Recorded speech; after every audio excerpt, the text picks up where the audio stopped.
Hannah had never believed in ghosts. She scoffed at ghost stories and laughed when her friends brought up anything supernatural. That's why when her best friend dared her to spend the night alone in her grandmother's abandoned farmhouse, she didn't hesitate. The house was miles from the nearest neighbor, shrouded in dense woods, and had been empty for decades. It was the kind of place that would make anyone uneasy.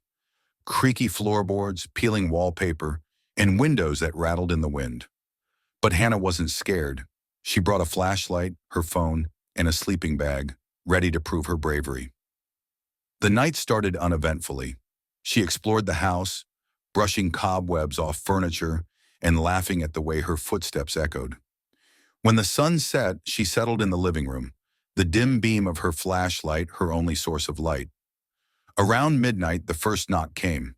It was faint, almost polite, like someone gently tapping on glass.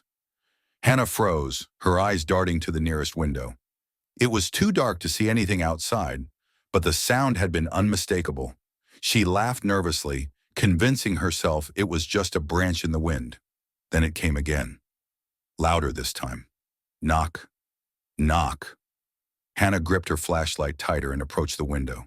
She shone the beam outside, but there was nothing there. Just the reflection of her pale, wide-eyed face. She tried to shake off the unease and settled back into her sleeping bag. The knocking didn't stop. It moved, circling the house, tapping at each window one by one. Knock, knock, knock. Her breathing quickened. "Who's there?" she called, her voice trembling. There was no answer, just the steady knocking, like someone was testing the windows, looking for a way in. Hannah grabbed her phone, her hands shaking as she tried to call her friend. No signal. She stared at the screen in disbelief before the flashlight began to flicker. "No, no, no," she whispered, slapping the flashlight. The beam sputtered and died, plunging her into darkness. The knocking stopped. For a moment, the silence was worse.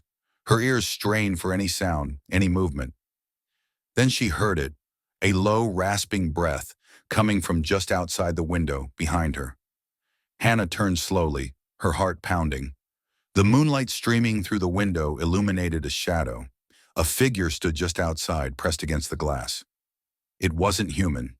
Its face was pale and featureless, with empty black holes where eyes should have been. Long, skeletal fingers tapped against the window pane, leaving streaks of something dark and wet. Knock. Knock. Hannah screamed, scrambling to her feet. The thing didn't move, didn't flinch. It just stared, or at least she thought it did.